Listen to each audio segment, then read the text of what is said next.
பாரதிய ஜனதாவின் டெல்லி முதல்வர் வேட்பாளராக டாக்டர் ஹர்ஷ்வர்தன் அதிகாரப்பூர்வமாக அறிவிக்கப்பட்டுள்ளார். டில்லியில் சட்டசபை பொதுத் தேர்தல் டிசம்பர் 4ஆம் தேதி நடக்கிறது. இதையொட்டி பாரதிய ஜனதா கட்சியில் முதல்வர் வேட்பாளருக்கு போட்டி நிலவியது. கட்சியின் மாநில தலைவர் விஜய் கோயல் மற்றும் டில்லி முன்னாள் நிதியமைச்சர் ஹர்ஷ்வர்தன் இடையே கடும் போட்டி நிலவியது.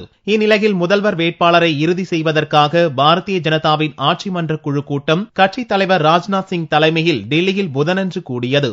அத்வானி, சுஷ்மா சுவராஜ், அருண்ஜேட்லி, நிதின் கட்காரி, முரளி மனோகர் ஜோஷி உள்ளிட்டோர் பங்கேற்ற இக்கூட்டத்தில் டில்லி முதல்வர் வேட்பாளராக ஹர்ஷ்வர்தன் ஒருமனதாக தேர்வு செய்யப்பட்டார். सभी पहलुओं पर विचार करने के बाद सेंट्रल पार्लियामेंट्री बोर्ड ने सर्वसम्मत फैसला किया है कि डॉक्टर हर्षवर्धन को भारतीय जनता पार्टी की तरफ से दिल्ली विधानसभा चुनाव में मुख्यमंत्री पद के प्रत्याशी के रूप में प्रोजेक्ट किया जाना चाहिए.